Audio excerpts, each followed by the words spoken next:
qui a quoi. And then vient moi pour s'railler au bas au calema. Les macanes si cana en factoire. Mais si Fabrisco fait comme ça. Nia, qu'elle vient moi ça qui me plaît ça. La bouée. Si elle vient moi on s'ra mêlé, on combat au calema. Nia quoi il y a un salon. Okalemao, Sodikalo tobe fumanole. Tienwa pusra fwe, Okalemao, Sodikabe umbe ma fwe, Zukwa umao. Sabie Sodika swasai, Zukwa uma swasonu na mala.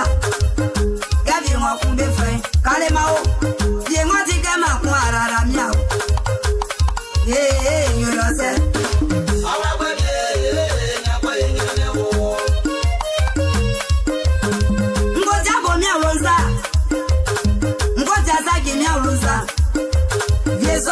Vieux oublo, vieux 10 ans, vieux wakosu, vieux 10 ans, vieux ou d'autres.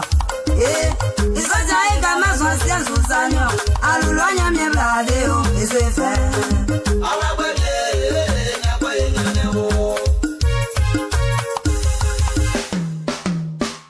Tatika bien atika, wakasa moni mabuyo.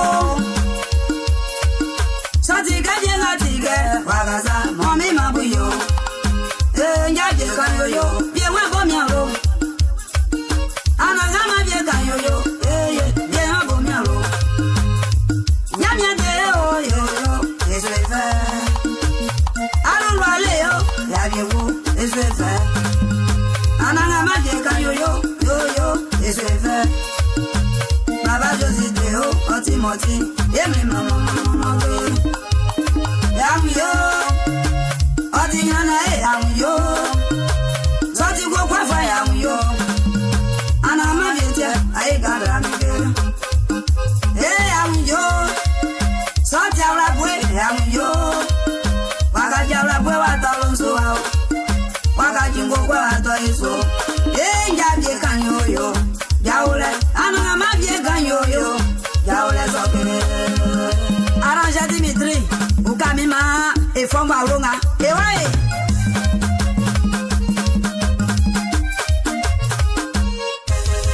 Yameba ongrolo, onyo. Iba sambola de fwe, onyo.